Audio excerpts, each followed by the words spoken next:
En esta entrevista vamos a hablar con Miguel Manzano, el hombre que compuso esto.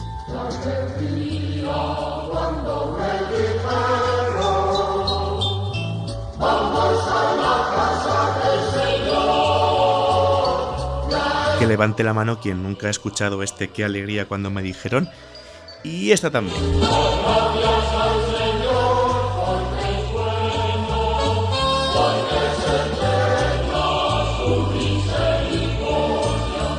Estos salmos, estas versiones musicales de los salmos en castellano, se grabaron en 1968, el momento inmediatamente posterior al Concilio Vaticano II, en un disco titulado Salmos para el Pueblo. Era el momento en que la música religiosa y litúrgica estaba cambiando, se estaba traduciendo la liturgia a las lenguas vernáculas, y la Biblia por supuesto, y se incitaba a la participación de los fieles.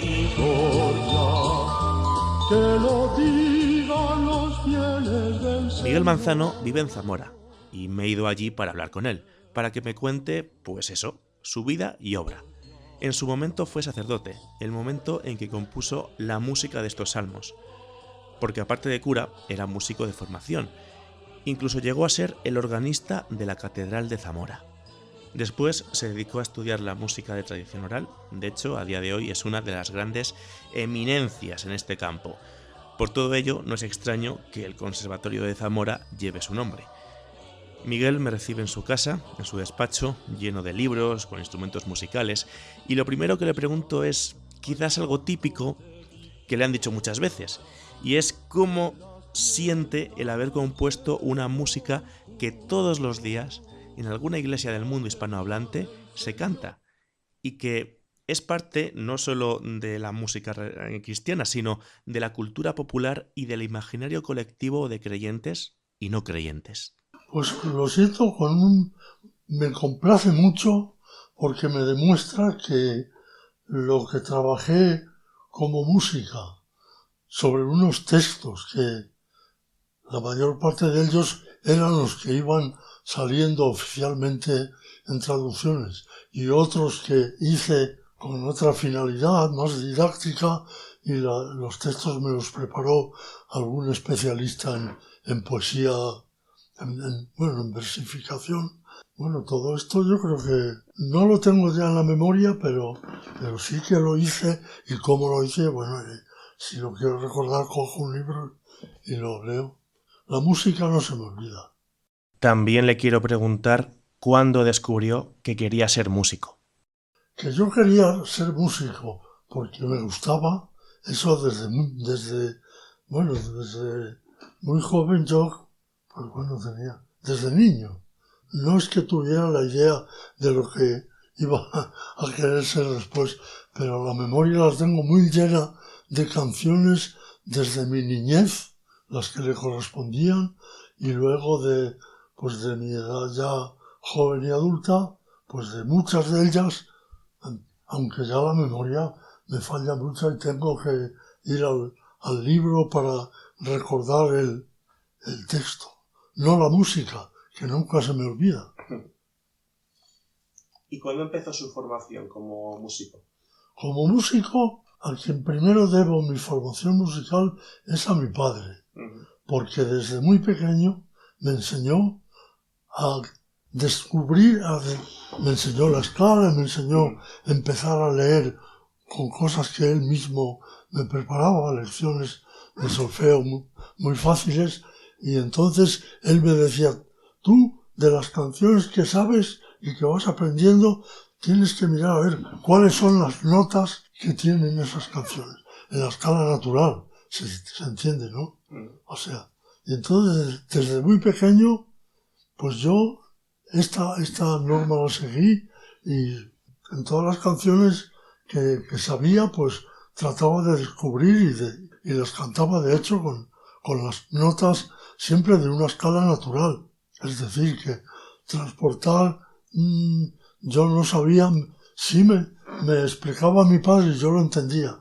Mira, con esto que se llama la armadura, tú coges do, re, mi, fa, sol, la, si, do, y lo subes para arriba y para abajo por medio, y lo subes y lo bajas por medio de los sostenidos y los bemoles. Pero esto ya con 7 y 8 años me lo explicaba mi padre, que era buen pedagogo musical y de hecho, incluso alguna canción compuso, un himno a la bandera, lo que él necesitaba para la pedagogía, y canciones regionales como venían escritas con música en un periódico que los maestros recibían en el extraordinario que se llamaba la Escuela en Acción, pues ahí siempre había unas 2 páginas de pedagogía musical que explicaban al maestro cómo tenía que explicar, pues gradualmente,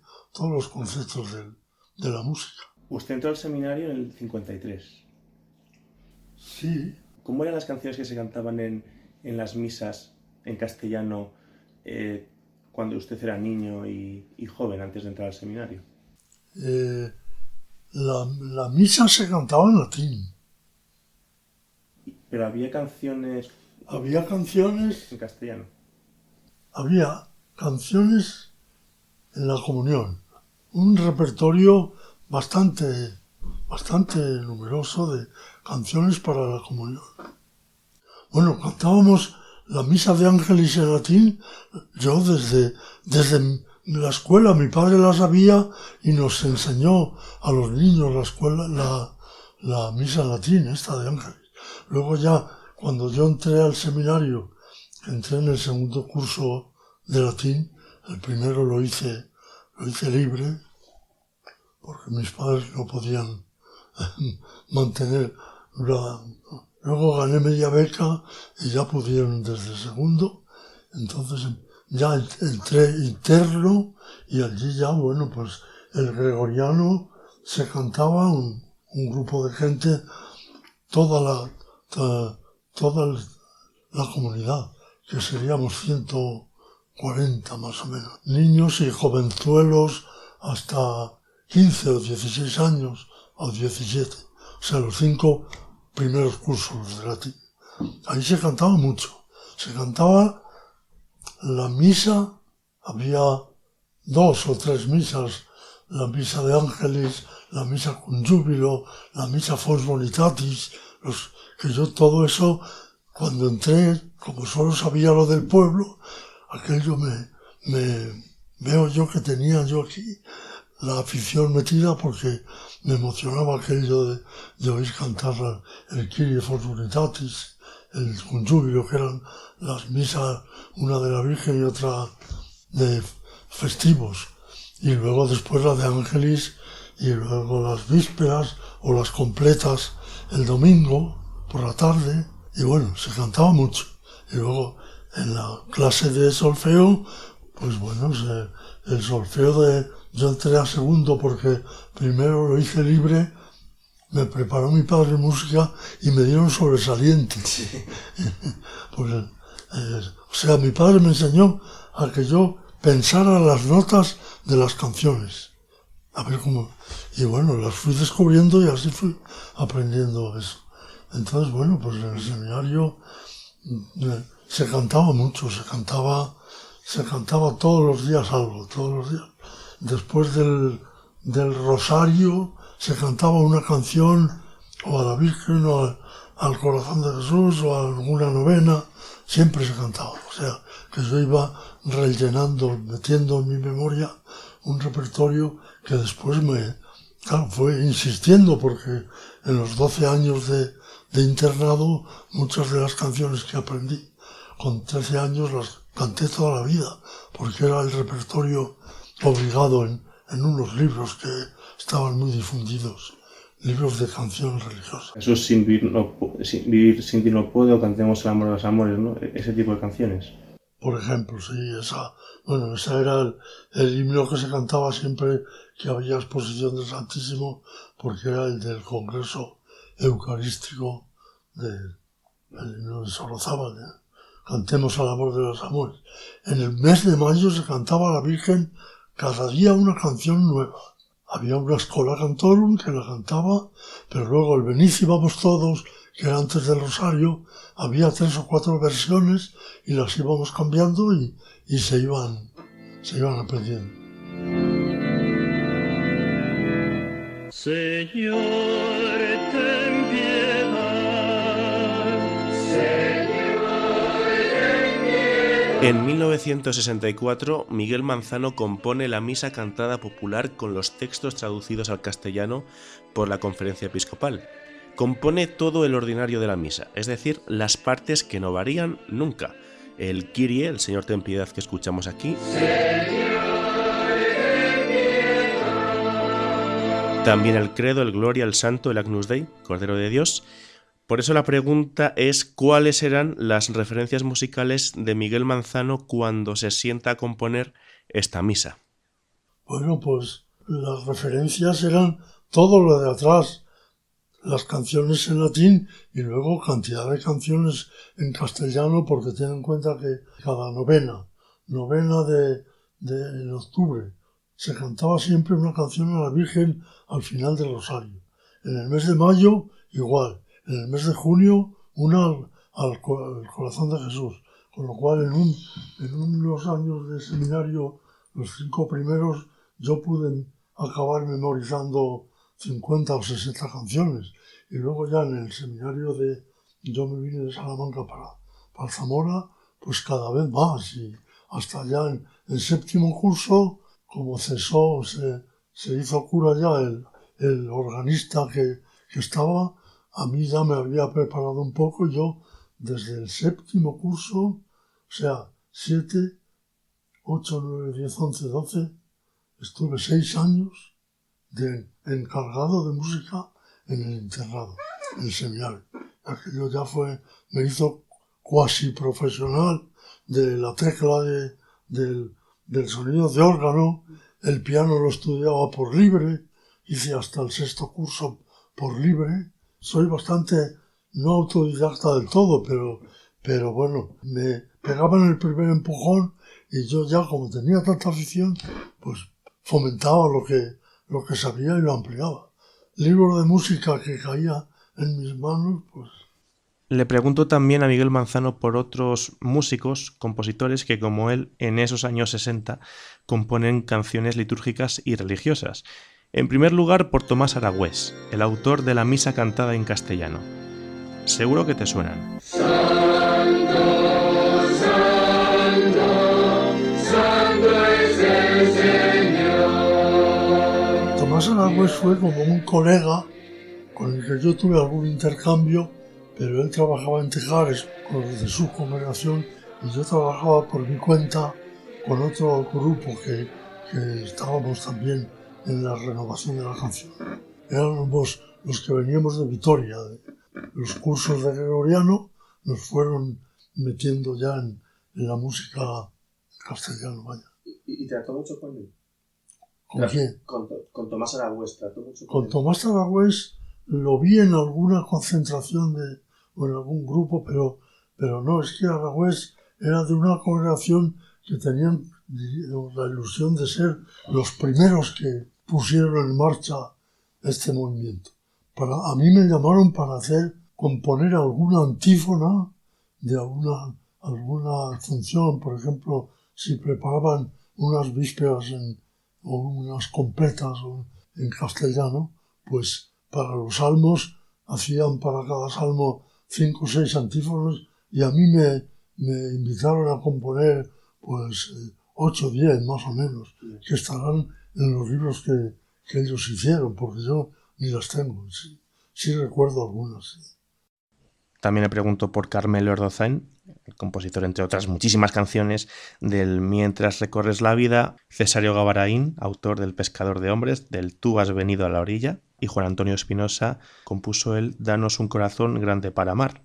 Bueno, Palazón andaba por su cuenta, ¿no? Yo creo que no tuve relación con Palazón. No sé si nos llegamos a ver alguna vez, yo creo que no, porque Palazón tenía una infraestructura que le protegía mucho sus inventos. El caso es que él, todo lo que hacía, enseguida salía publicado en fichas, cuando empezó este sistema de dejar los cancioneros gordos y empezar a hacer fichas de canto, pues ahí tuvo mucho que ver Palazón. es que estos tenían detrás de sí el apoyo de una congregación religiosa. Y usted tenía... Enseguida se organizó una PPC, Propaganda Popular Católica, enseguida empezó a organizar todo este movimiento y a hacer discos y a venderlos. Entonces fueron los que precisamente me pidieron que compusiera los discos Salmos para el Pueblo. Y lo publicaron. Es que hubo una editorial que llevaba un cura de Barcelona, Alberto Taulé, que fue el que organizó toda esta legión de músicos que éramos y logró un poco distribuir textos y logró hacer un cancionero que por ahí lo debo tener. Tú lo tendrás también. El libro verde, ¿no? ¿Eh? El libro verde. Sí, el libro verde, la primera edición sobre todo. Ese libro verde que comento con Miguel Manzano es la primera edición del Cantoral Litúrgico Nacional del año 1982. Es decir, la recopilación que hizo la Conferencia Episcopal de cantos religiosos populares anteriores al concilio y que ellas estaban componiendo después del concilio y que tenían una validez para la liturgia.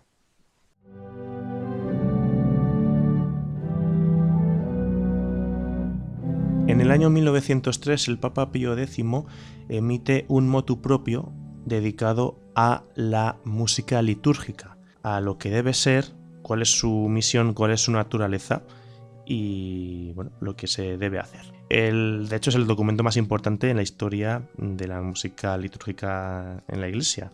El Concilio Vaticano II y el resto de papas hasta el momento seguirán y han seguido su estela. Pío X insistía en que la música debía tener bondad de formas, es decir, estar bien hecha y que el órgano acompañase a la asamblea sin tomar un protagonismo excesivo. Muchos organistas compondrán siguiendo estas ideas, que incluso era anterior al Papa Pío X. Miguel Manzano reivindica en sus memorias a esta generación de organistas españoles que compondrán cientos de canciones siguiendo esta bondad de formas y este acompañamiento a la asamblea para que el pueblo cantase. La llama la generación del motu propio.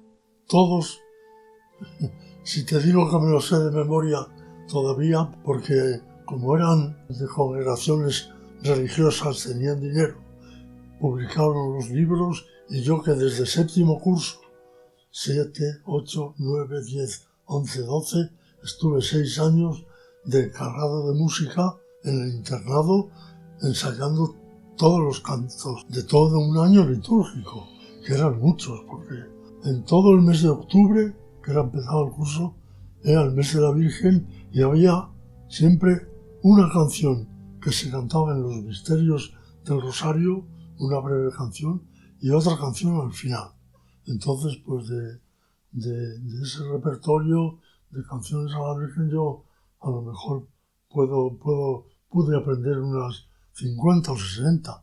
Ya aprender a cantar y luego ya estudiando porque me hicieron organista en el séptimo curso y como tenía los libros y el tiempo para mí, pues autodidacta en órgano y luego en piano, pues empecé los cursos de la didáctico musical, empecé por mi cuenta y luego con profesores de fuera, pues a ir preparando hasta séptimo. O sea que esos organistas que podríamos decir que están entre Hilarión Eslava y su generación, todos los compusieron canciones para que cantase el pueblo. Sí, era su intención. Es decir, las canciones tenían siempre un coro que el compositor trataba de que fuera fácil de cantar para una multitud y una estrofa que cantaba un coro y que acompañaba un organista, un armonium de altísima calidad que yo lo dominé desde el séptimo curso, los 6 años de internado y luego el órgano de la catedral ya cuando me mandaron hacer oposiciones. Ya tuve que estudiar el pedalero, el gregoriano, el canto gregoriano, como empezaba a ser cada vez más importante. Desde el curso mío, séptimo u octavo, el obispo me mandó a un curso de gregoriano a Vitoria. Había cursos de gregoriano que los impartía el padre Iru Arrízaga, un cordimariano, que hizo bastantes cursos y yo asistí a los dos, al primer curso y segundo de gregoriano y a todo lo que era pues la teoría musical, digamos el soporte ideológico de la música en la iglesia, de la canción en la iglesia.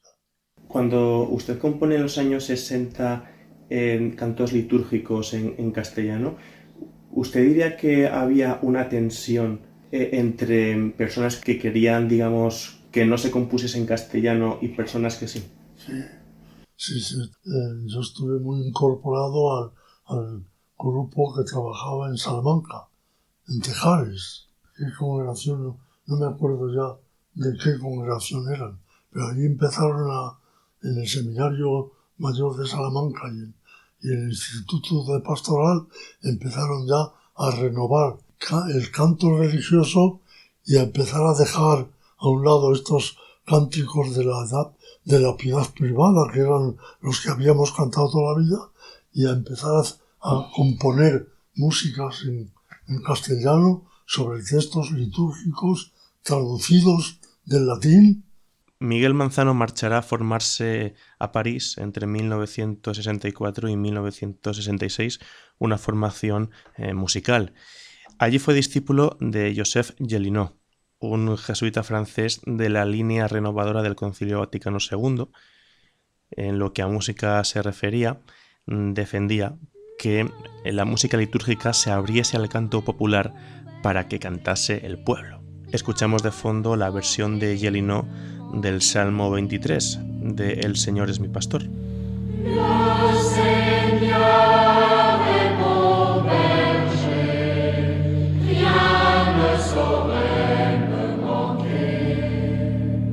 Bueno, yo desde Gélineau conocía todo, pero luego donde fui a parar con mis huesos fue a una parroquia obrera, donde había un equipo de 12 curas, hijos de la caridad, fils de la caridad. Mientras estudié, residí en la parroquia de Clichy, de San Vicente de Paul, de Clichy. Y allí ya tomé parte me metí dentro de lo que era una comunidad de curas en una parroquia en la que se cantaba siempre. Entonces yo, de momento, el primer año, que estuve 2, no canté porque el acento no lo había cogido. Pero el segundo yo ya hablaba en francés, hasta pensaba, me sorprendía pensando en francés y bien pronunciado. Y entonces ya yo de vez en cuando salía al atril a dirigir a la comunidad se llenaba la iglesia. ¿Y qué cantaban? Se cantaba pues todo el fichero de cantos franceses, que es enorme. Incluso había gente que componía dentro de la congregación, siempre pensando en un tipo de gente del mundo del trabajo, porque ellos, los hijos de la caridad, trabajaban en la banlieue, en todas las barriadas de las grandes ciudades. Entonces a mí me tocó estar en una de ellas, éramos 12, y bueno, ya el segundo año, pues ya tomaba yo parte porque se ponía siempre al atril de la canción, el cura dirigía la misa, claro, la presidía, pero el cantor del atril, pues era uno de los 4 o 5 que tenían buen oído, y a mí el segundo año, hacia de la mitad para adelante, ya me dejaban subir al atril y empezar a cantar en francés. Oh, mon Dieu, afuera, ya tenía acento francés yo hablando, y entonces pues dirigí la misa bastante. ¿Y eran canciones que se estaban componiendo en ese momento? Tenían una trayectoria, a lo mejor estos empezaron antes que todos, en los barrios obreros, y con cierta libertad, O sea, que allí se tomaban, como diríamos, en lugar de esperar a que saliera la norma, la provocaban con prácticas que lograban que funcionara luego como una norma. O sea, del primer año que estuve al segundo el segundo año yo mismo me encargó una conferencia. ¿Y él, Gélinet, en el concilio? ¿Quién? Gélinet. Gélineau. Perdón. Gélineau fue, yo creo que fue en realidad el que, como diríamos, el alma de la reforma musical del Vaticano II, que fue el paso del gregoriano a las lenguas habladas. Otro compositor y sacerdote francés de la época era Lucien Deiss. Compuso mucho gregoriano, también otras tantas canciones como Acuérdate de Jesucristo.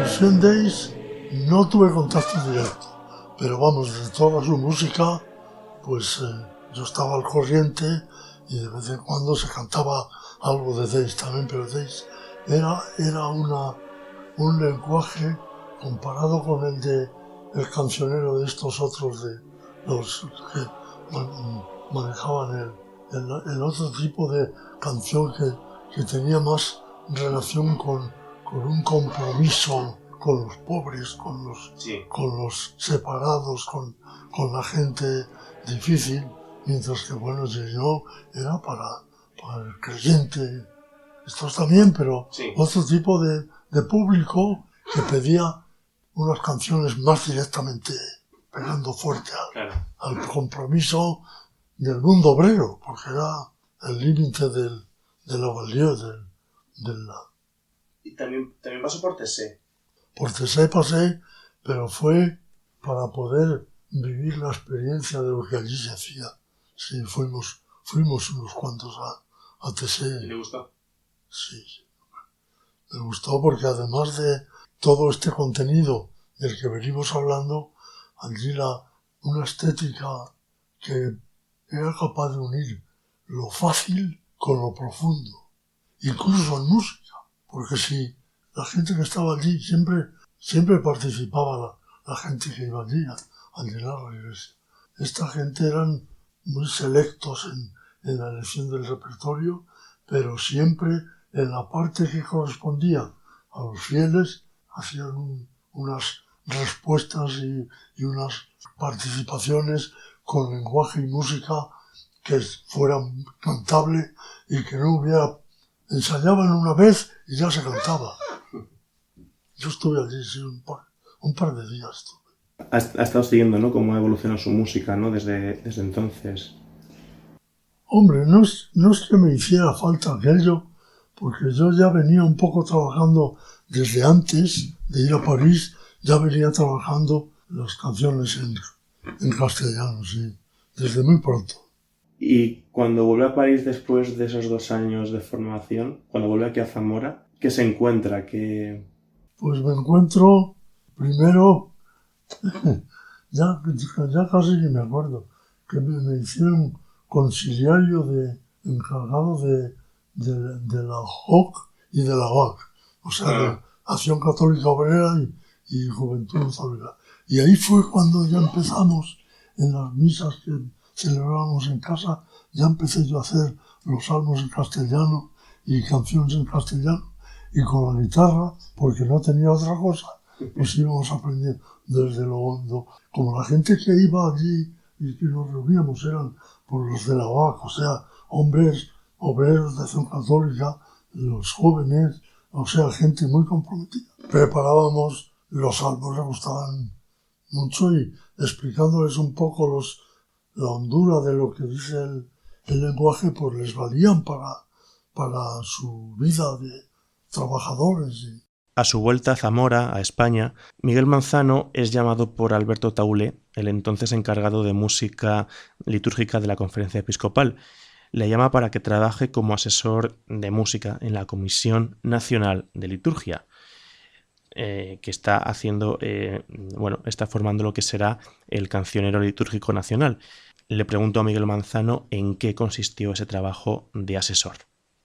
Pues en que como él estaba preparando un cancionero que después se editó en 2 ediciones, entonces él me mandaba proyectos de canciones para ver qué juicio le daba acerca de la música, porque las letras siempre eran, bueno, ya estaban bien preparadas, las músicas, a ver si cumplían el requisito de ser inspiradas y fáciles, y entonces él me mandaba, yo le devolvía. Estuvimos 2 años así o 3, y el hombre murió más joven, y cuando estábamos en lo mejor. Estuve en un curso al que él vino en León, y fue la última vez que lo vi. Vivió poco después de eso, murió muy joven.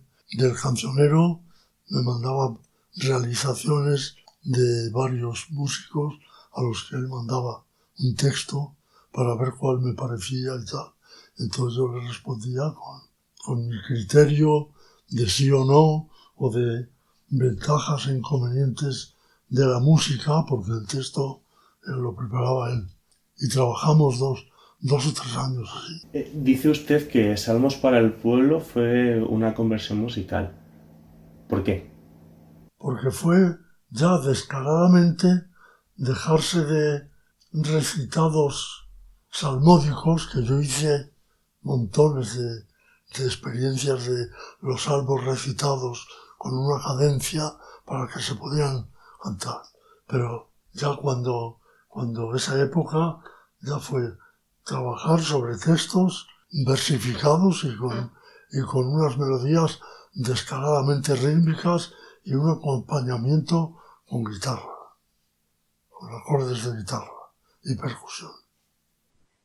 Hemos escuchado al principio de esta entrevista 2 pildoritas de los 2 salmos más conocidos que musicalizó Miguel Manzano en el año 1968 en el disco Salmos para el Pueblo, aunque él poco a poco entre sus círculos pues fue difundiendo, ¿no?, lo que iba componiendo, y así cuando se estrena el disco pues era relativamente conocido. Le quiero preguntar ahora sí a Miguel Manzano cómo fue el proceso creativo de Salmos para el Pueblo. El disco, como decimos, salió en 1968, pero no me contesta inmediatamente. Se levanta de su silla y busca unos apuntes de un cuaderno. Proyectos de cómo las melodías de los salmos cuando estaba empezando, pues de algunos tengo varios comienzos y porque iba pensando una melodía, voy a ver si me sale algo, hasta que ya veía yo esta. ¿Se sentaba al piano? No me hacía falta. La guitarra un poco por las armonías, para no complicarlas demasiado, porque yo sabía que esto iba... Es que lo que yo iba haciendo, lo iba experimentando. Yo era conciliario encargado de la JOC, del Movimiento Obrero de Jóvenes, y de la OAC, sobre todo, de los hombres. Entonces, todo esto me valía a mí para las sesiones de plegaria y algunas misas domésticas que hacíamos, pues funcionaban allí los salmos. ¿Usted compuso Salmos para el Pueblo con la idea de que se cantasen en las misas? Con la idea de que se cantasen, pero claro, al hacerlos yo no estaba seguro de si iba, desde luego, hacerlo y ponernos a cantar, no. Yo era conciliario como te he dicho, entonces, como hacíamos misa en casa de vez en cuando, ahí metíamos yo me ponía con la guitarra, íbamos cantando, y la gente tú fíjate, del gregoriano o de los latines, a otras canciones que se intentaron también, pero que eran bastante, oye, hay que trabajar una melodía, si quieres que sea popular, fácil e inspirada, tienes que pensar mucho más que para hacer una gran obra, porque tienes que ver quién va a cantar esto. Era cantar yo una...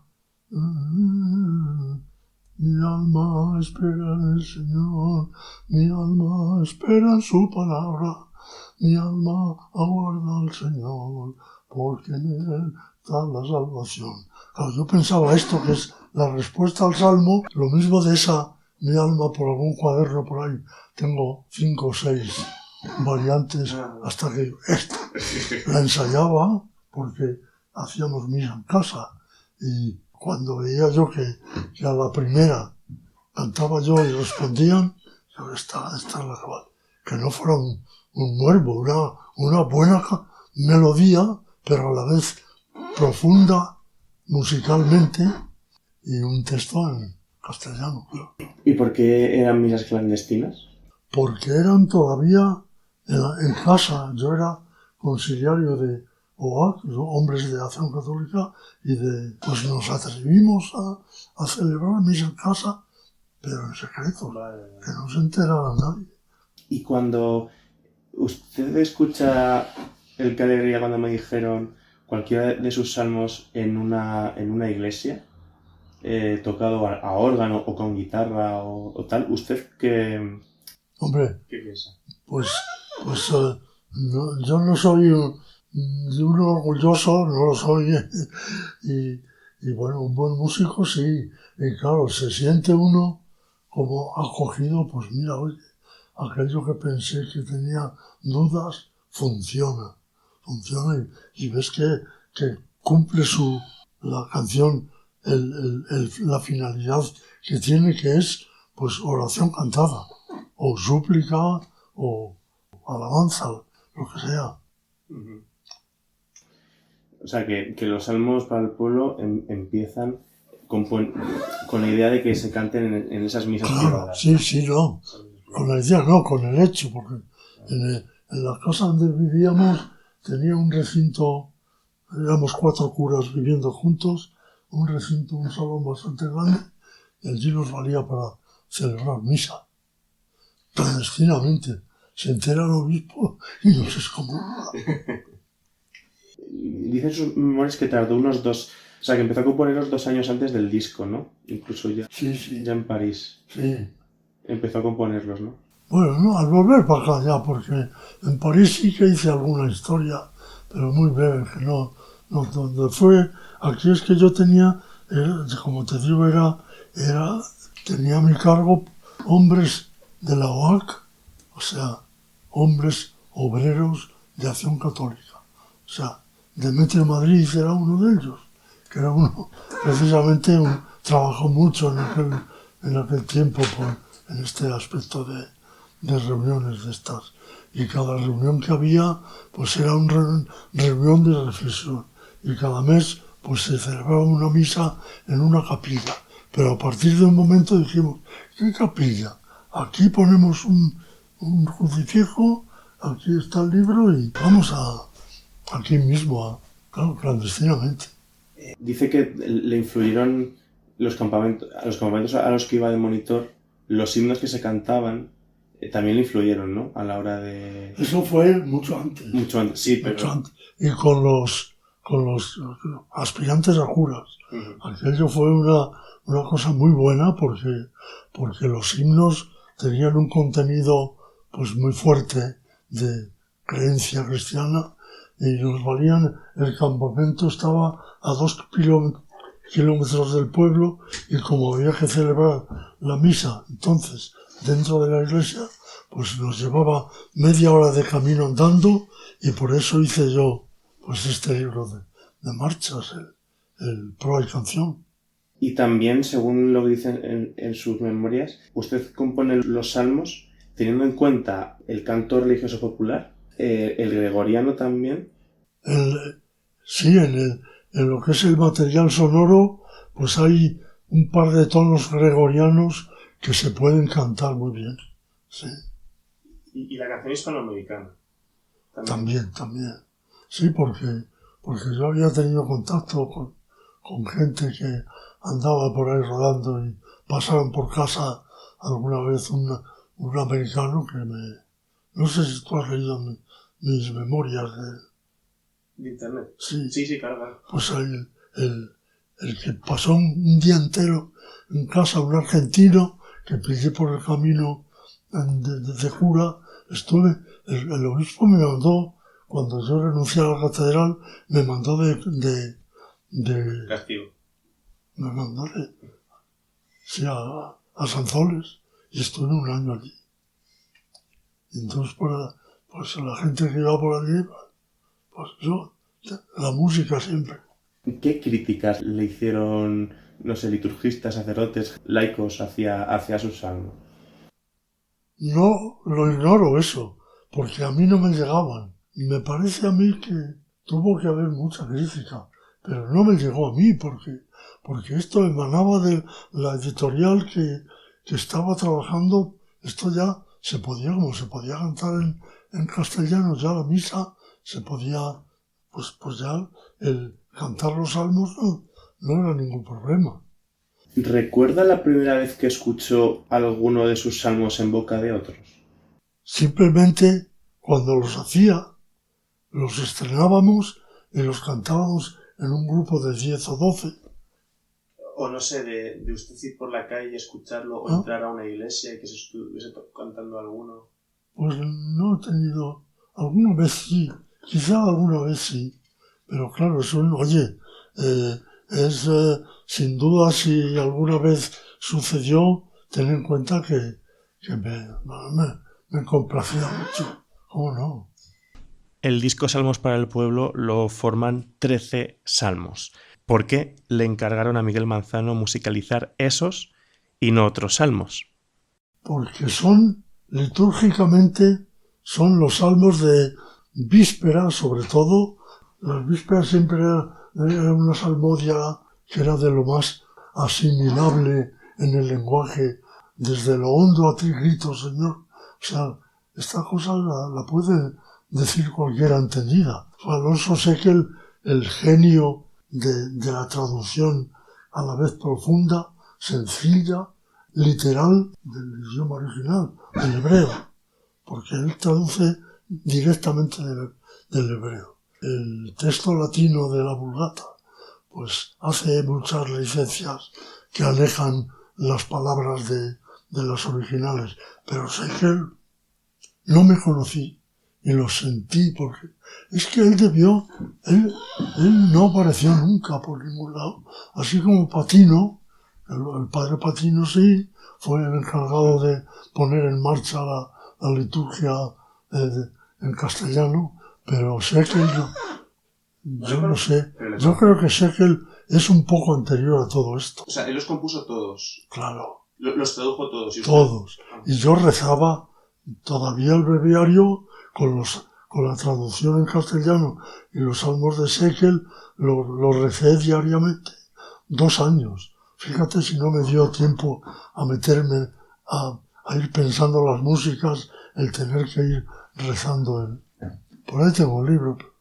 En 1970 Miguel compone Aquí en la Tierra, un disco con canciones que también son conocidas como Pequeñas Aclaraciones. Cuando el débil a su hermano fortalece, va Dios mismo en nuestro mismo caminar. Va Dios mismo en nuestro mismo Y Aquí en la Tierra, el disco de Aquí en la Tierra, también lo compuso en vistas a las ceremonias privadas. Misas privadas. Sí. Claro, sí. También Aquí en la Tierra también. Por supuesto, sí, sí. Todas las canciones. Cuando hacíamos alguna misa en privado, pues era siempre con estas músicas y una guitarra. Sí. Es un disco hecho también para que cantase la gente. Una antífona, un estribillo, una antífona, una estrofa, un estribillo para la asamblea. Es un disco hecho también para que cantase la gente, la asamblea, un estribillo para el pueblo, para la asamblea y estrofas para el solista. Este disco tiene también Navidad sin pandereta o Con vosotros está y no le conocéis. La pregunta es ¿por qué cree Miguel Manzano que estas canciones también han trascendido? Porque encontramos un poeta, José Antonio Olivar, que supo escribir textos profundos, a la vez que sencillos en vocabulario, profundidad de ideas y buena melodía. para la medida de los estribillos, yo le daba una fórmula, que no fuera el texto, pero sí para que colocara los acentos bien, para que fuera una cosa que tuviera unidad entre la melodía y el texto.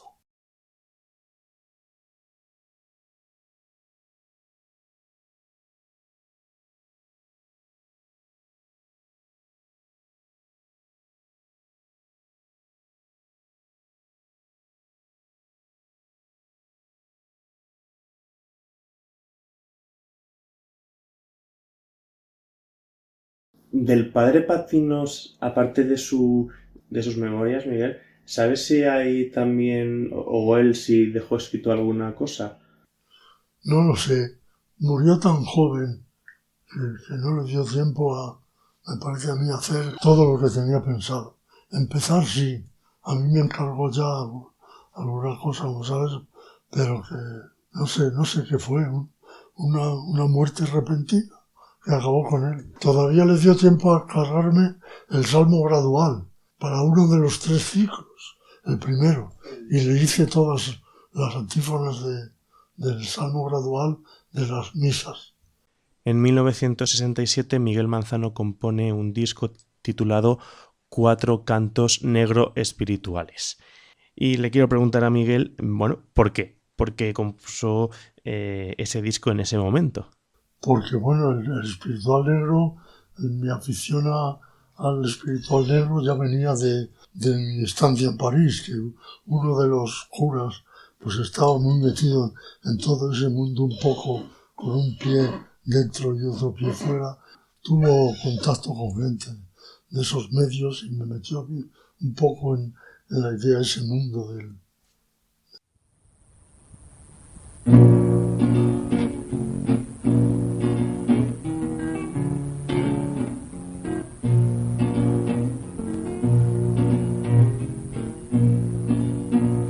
De sol a sol reventado en la parda cementera, fue dejando los sudores con la yunta compañera. Yo soy barro. En la página web de Miguel Manzano sí tenemos el sonido de Sarcasmos para el Pueblo, un disco que compone en 1971. Estamos escuchando Responso por el Labrador, con el que inicia el disco, que, bueno, como se puede imaginar, el oyente no llegó a grabarse de manera profesional. No te desprecio, tractor, habéis invadido el... Él llama a estas canciones canción testimonio, lo que entendemos como canción de cantautor. Era el momento de Raimon, de Manuel González, del grupo Agua Viva, de Serrat. ¿Cómo le influyeron a la hora de componer estos y otros cantautores? Pues no me influyeron. Es decir, yo iba a otra cosa. Quiero decir que para hacer buena música no necesito fijarme en Serrat, porque sé que mi música llega a donde la de él en cuestión de lo que es el valor musical. No digo ya el texto, ¿no? Y entonces, pues bueno, no, canción testimonio, pues sí que hice, pero la tenía yo que cantar luego y enseñar. Es más complicado que la cante otro luego. Es muy interesante ese disco de Sarcasmos para el Pueblo. Hombre, Me gusta mucho. ese lo trabajamos Víctor Zamorro y yo. Un año entero, mira, las juergas que nos pegamos en un año haciendo esas letras, no veas, es que es cojonarse de risa. Yo iba allá y trabajábamos un rato y luego tardamos bastante tiempo, más de un año. La guitarra se ha hecho muy importante en los coros litúrgicos actualmente. Ya casi no se entiende la misa sin alguien tocando la guitarra. Sin embargo, el debate está en que no se canta lo apropiado, lo que se debe cantar en el momento de la misa. Y quiero conocer, por supuesto, la opinión de Miguel Manzano a este respecto. La guitarra, ¿por qué la vas a prohibir en un recinto sagrado? Si es todo lo contrario, es el uso de la guitarra cuando está bien empleada, acompañando canciones religiosas, pues es tan religioso como el órgano, pero hay que saber emplearlo. La guitarra se se usa en los conjuntos que cantan en las iglesias en general de una forma desastrosa, o sea, pegando un ritmo fuerte a tope y luego cantando. No es eso. O sea, la guitarra le puedes dar, bueno, en el acompañamiento, una hondura bíblica, o la puedes revestir el acompañamiento de una frivolidad que ves que no es para ese texto. A partir de los años 70 empiezan una serie de grupos de cantautores cristianos que hacen de la guitarra el elemento fundamental. Sí. Yo, bueno, pues he oído mucho y me parece que en un 80% es música bastante basura, de facilona. Si tú inventas música para un perdona, señora, a tu pueblo, ¿cómo cantas eso? Es que hay que darle muchas vueltas para que cuando alguien cante eso le ayude la melodía a darle hondura y verdad a lo que está diciendo. Entonces, aunque con guitarra se cante un texto bíblico, lo importante, aparte de la letra, también es cómo tocarla, ¿no? Cómo tocar, hombre, claro. Sí, sí. Mira, solo para un canto de entrada, te diría solo. El resto, si tú la empleas para acompañar un gradual, que son 3 versículos de un salmo, tenía que ser algo tan discreto como un acordes punteados y una respuesta rítmica, vale, pero luego cuando se pone el solo a cantar tiene que ser pues una melodía meditativa que luego responda con un estribillo rítmico, ¿no? Eso es como en otro momento cualquiera, ¿eh? La guitarra en la iglesia pues tiene que ser con un canto de entrada, pues un ritmo, vale, pero luego una estrofa un poco más liviana y luego que vuelva al ritmo. Pero vas al salmo gradual, lo puedes acompañar con acordes, vamos, habría que mirar a ver qué texto y qué te inspira, pero tienes que ser muy discreto porque estás cantando un texto para que la gente responda con una frase breve. Entonces la estructura hay que cuidarla para que no ahogue la música al texto, que es en ese caso un texto meditativo. No es como un texto de entrada. Un salmo le puedes dar caña porque, bueno, vas a empezar la asamblea y ahí la gente, bueno, eso es otra función. Mire, le quiero preguntar ahora ya vamos terminando, por el órgano. Le quiero citar una frase suya de sus memorias, que dice: cuando vuelve a Zamora y sigue tocando el órgano de la catedral, dice: mi cabeza se iba llenando de otras ideas, otros estilos de música religiosa y de otros proyectos de vida. No le encontré demasiado sentido a esta dedicación por falta de destinatarios a mis músicas. Claro, porque la música de órgano supone, y todo el repertorio, una multitud cantando, un obispo que entra y da la vuelta y tienes que hacer una entrada solemne. Solamente el salmo gradual con un órgano tenido y haciendo pues un rumor de acordes para que ayuden a la buena dicción de un texto que no te permite, hombre. Luego el estribillo sí, con el que responden, le puedes dar un poco más de fuerza y ritmo, pero a los versículos que son un texto meditativo no le puedes meter ahí acordes a tope, no, tiene que ser otra cosa. O sea que ese estilo de misa solemne de participación del pueblo no veía que en Zamora estuviesen por la labor de...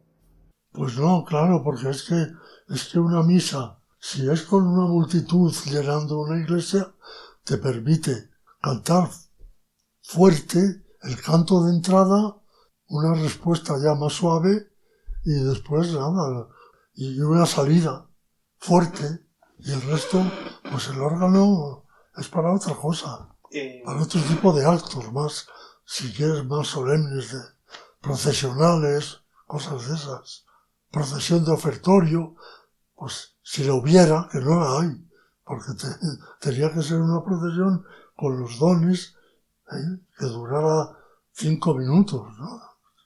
Tal como está la misa organizada, en la música hay que saber muy bien qué tienes que tocar y cantar para que no sea inadecuado. Hay un punto muy interesante en las memorias de Miguel Manzano, miguelmanzano.com, ahí están, ir a verlas porque no tienen ningún tipo de desperdicio y es una fuente histórica brutal. Así lo digo. Bueno, es un punto que me llama mucho la atención. Miguel habla del padre Tomás Manzárraga, un sacerdote y músico experto en gregoriano, nacido a principios del siglo XX, fallecerá en el 1988, y dice que se resistió a las reformas de la música litúrgica que traía el Concilio Vaticano II y que en un momento dado, viendo que la batalla la tenía perdida, pues se retiró a Granada. Allí fue maestro de capilla de la Catedral de Granada desde 1973 hasta su fallecimiento. Me llama la atención por el choque generacional. Tomás Manzárraga componía con la idea, pues no tanto de que cantase la asamblea, todo lo contrario a lo que sí estaba haciendo Miguel Manzano y otros compositores de su tiempo, del inmediato Concilio Vaticano II, del inmediato final del concilio. Pero Miguel Manzano le pone en valor. ¿Cómo no? Era un gran músico, como compositor también, y como director. Y nos enseñó el gregoriano, nos lo metió, pero dentro.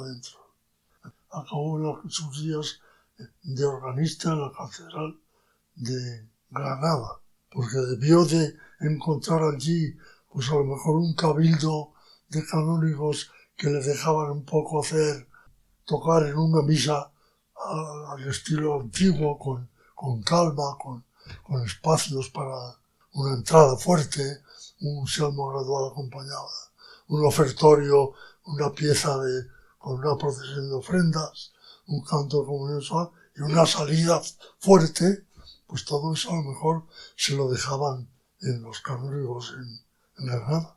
Y por eso se fue allí, porque ni en su congregación le debieron de dejar hacer lo que él quería.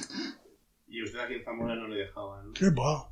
Esto era una misa en abreviaturas, si podía ser. O sea, todo lo corta que fuera.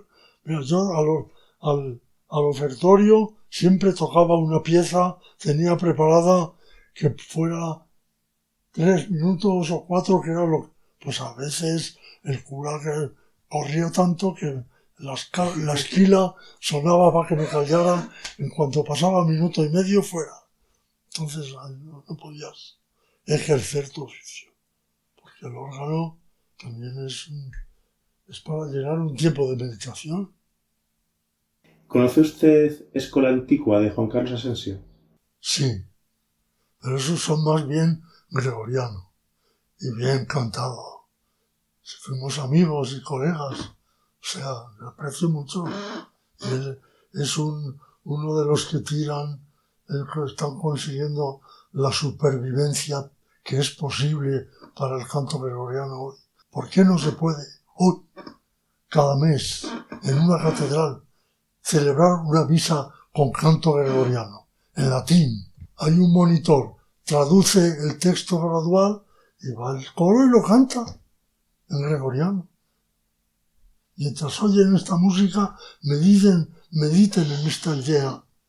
Dices el texto, se sientan y el organista cumple su oficio con una pieza de 4 minutos y el cura espera. Pero el que más prisa tiene a veces el celebrante, no siempre. Entonces así no se puede.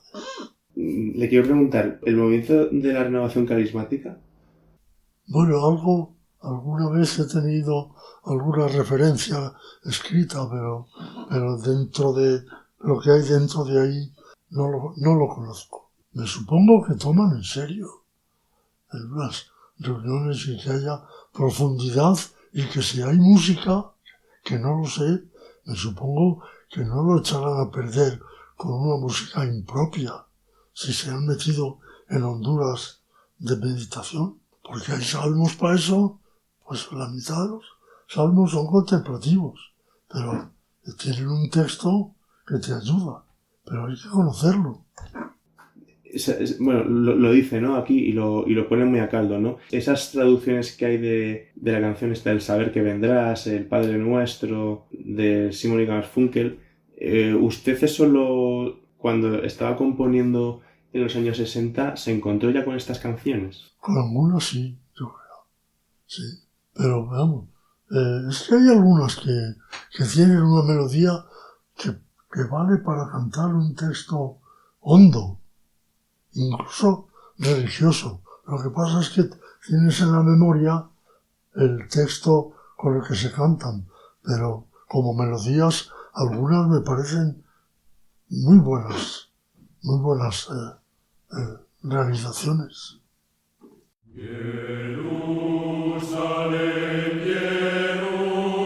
Miguel Manzano compuso en los años 80 3 himnos para la Semana Santa de Zamora: Jerusalén,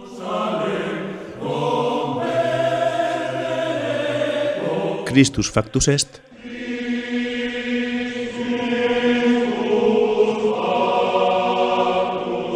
y Crux Fidelis.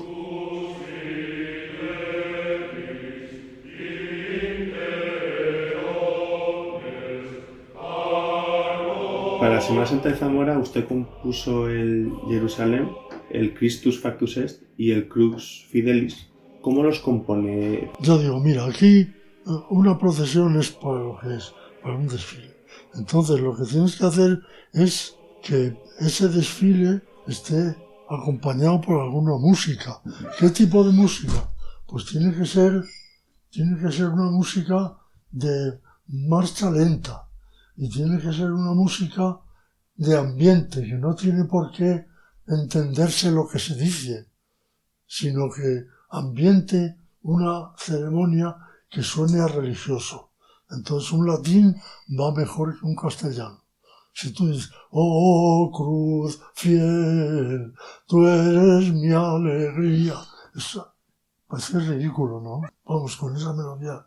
Alguna vez vi la procesión y luego el que la llevaba me dijo, oye, era Javier Escudero, que fue el que inventó esa procesión con el Cristo.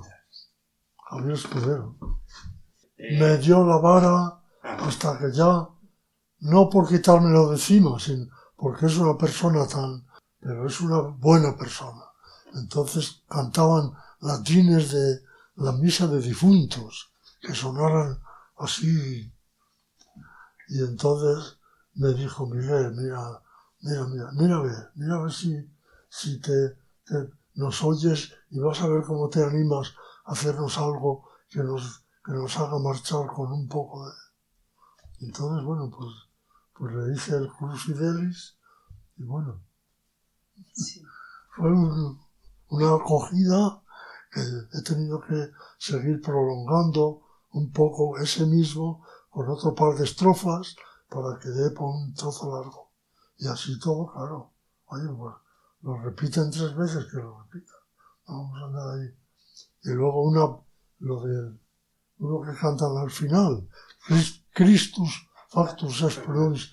Y cuando, después del año 71, cuando dice que termina ya la música, de componer música litúrgica, cuando se mete a investigar el folclore, ¿no? La música popular, no sé, eso de alguna manera, como que el haber compuesto los salmos, la misa cantada, etcétera, como que se veía con cierta ventaja a la hora de ir recogiendo toda esa tradición oral. No, porque no tiene nada que ver. Nada. La tradición oral viva todavía cuando yo empecé a recogerla en Zamora, pues era un repertorio de una hondura lírica o de una alegría jotera, las dos, como diríamos, las dos misiones que tiene la música popular tradicional. una bailar moviéndose y otra rondar porque eres un amante que por la noche recorre las calles porque está enamorado. ¿No? Y otra religiosa también. Bueno, esa es diferente, claro.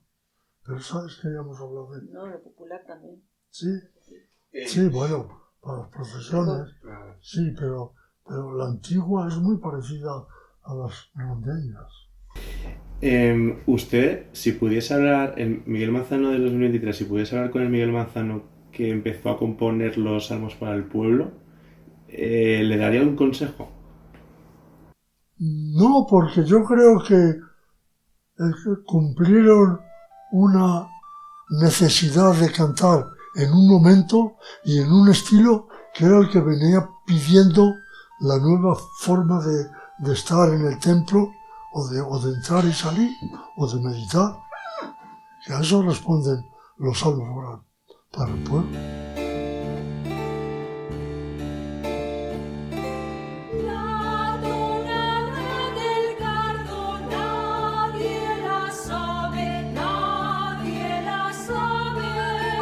Y aquí termina esta entrevista a Miguel Manzano.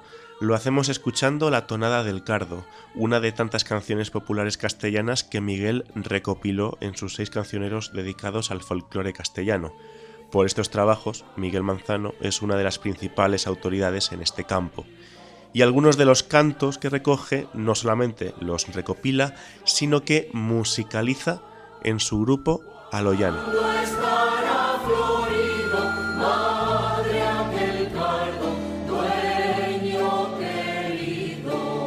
Quiero agradecer, llegados a este punto, a Miguel Manzano el tiempo que me dedicó en su despacho, un lugar lleno, bueno, aparte de instrumentos musicales, de apuntes, de libros, de recuerdos musicales. Algunos me los enseñó, apuntes que tienen 50 años o más, y fue una auténtica maravilla. Y espero que a ti, que has llegado a este punto de la entrevista, al final pues te haya servido, seas o no creyente, para conocer la historia de estas canciones. Y por supuesto, la vida de Miguel Manzano, escrita por él mismo, está en su página web en miguelmanzano.com.